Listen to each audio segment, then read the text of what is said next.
All right, so I want to talk about a specific problem with the Microbeast.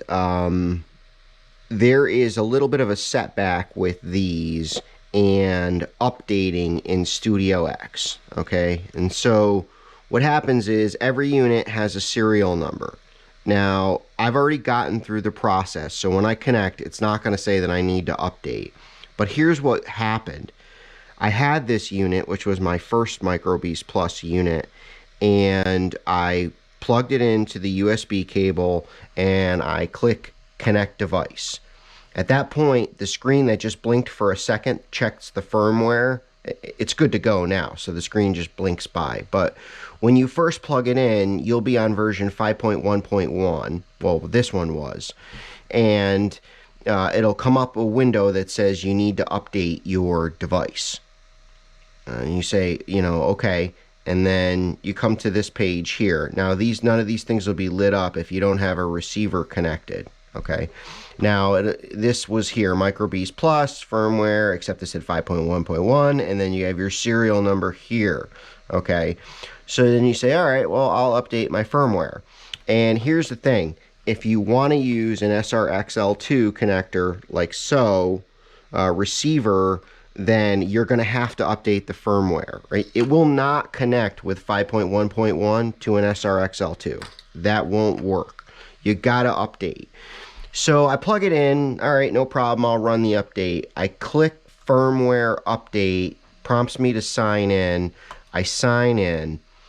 Now, this thing is updated. I'm already past this problem. So this is the screen that comes up, and it should come up. But the screen I was getting was saying there's no available firmware for this device, right? So that's what was happening, right? And so what's happening if you're in this situation is it's a glitch, okay? The serial number for the unit was not entered into the database that this program works from. And so there's no path from there. So you need to get your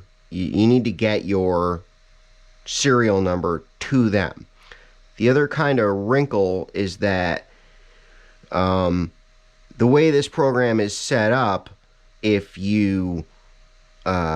something needs to be done other than this, it all automatically generates an email link for you, and the email is in there. But for this scenario where it says there's no software available, no firmware available for this device, you don't have an email address to email. So what I'll do is I'll put the email address on the screen and I'll put it at the end of the video, okay?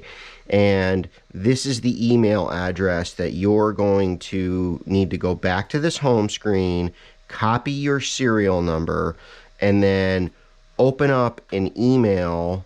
Let's see if I can go to my sent. This all looks different now, so this is taking me a little bit longer. Sent items. Okay, so what I did was I sent this to info@beastx.com. All right, so if we open this email up, I just sent him this email and I said, good evening, I purchased an Align T-Rex 650 that included a Microbeast Plus.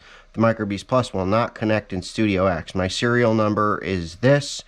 Hopefully it just needs to be added to the database. Thank you, my name. So I sent that email to that address.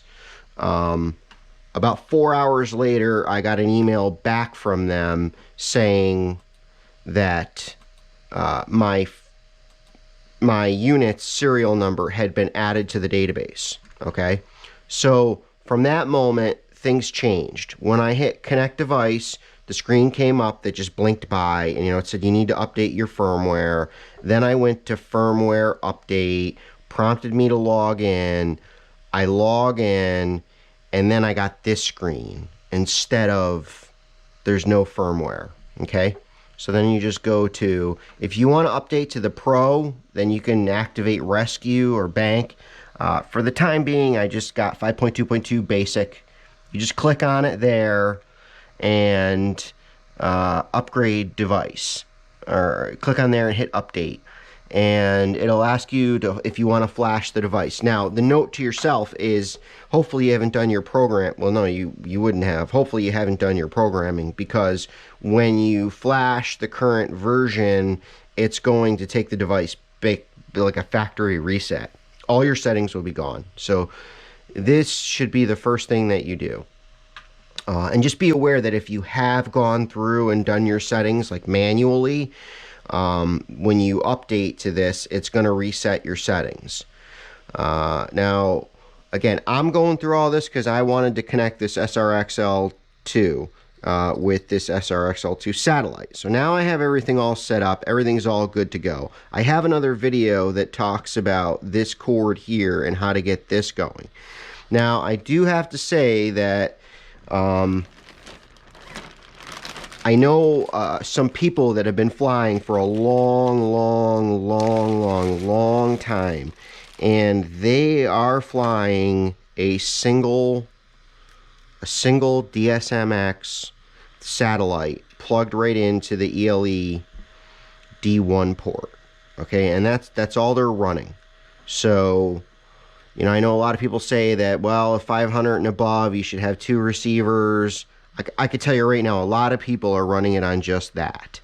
But if you want to run the 2 receivers, you can either plug in to all the wires, you know, but if you want to use an SRXL2 and you want to use the single line connector. Now, you can use this SRXL2 receiver if you run the lines over without doing the update, because you're just setting it up like it's a regular receiver. But if you want to use the SRXL2 single line option, the SRXL2 has got to come into this side port, which means you're going to have to put this little connector together, okay? And like I said, I've got a video on this. It's not hard.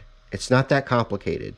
This is just 2 ends of a satellite cord that I cut the cord in half, and I took the 2 ends and I clipped the end. You know, I moved some pins around. You just take like a small screwdriver. If you watch the video, this thing will take you 10 minutes to make. It's not that hard. But if you want to do an SRXL2 in your Microbeast, this is the way it's going to need to be set up. And if you are getting that message when you log in that says there's no firmware available for this device, the solution is to send your serial number to the address that I'll put on the end of the video, and they'll add your serial number to the database. Then you'll be able to update. Then you'll be able to plug in your SRXL2. Now, or again, you could just plug this in and be off to the races. This cord is a little different though. It's got a little item in there, so it's not just plugged directly into the, it is plugged into a servo lead, but there is something else there. You can't just wire these 3 wires to a servo lead and plug that in. Okay, another thing I might mention is that you cannot, I tried this 5 times. You cannot plug in this to this here and then a satellite to these 3 wires over here. Okay, you can plug a satellite in here right out of the box, or you can plug a satellite in here if you have this. But you cannot plug in a satellite here, even if you have this cord, and a satellite here. That does not work. I tried it 5 times. It doesn't work. So you can either run one satellite, or you can run this with all the wires right out of the box.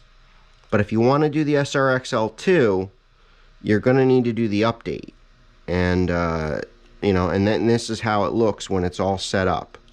And if your serial number is not in the database, you're going to run into this problem where you have 5.1.1, and when you click firmware, it's going to say there's no firmware for this device. Just send this email to them with your serial number in it. They'll add it, good to go. this is all set up now. I'll run through. This helicopter is ready. I just need to do the throttle governor setup for the gov stow mode, and this thing's all ready to go. So any questions, just leave them in the messages. You know, I certainly don't claim to know everything about all this stuff, but this is what I went through to get this to work.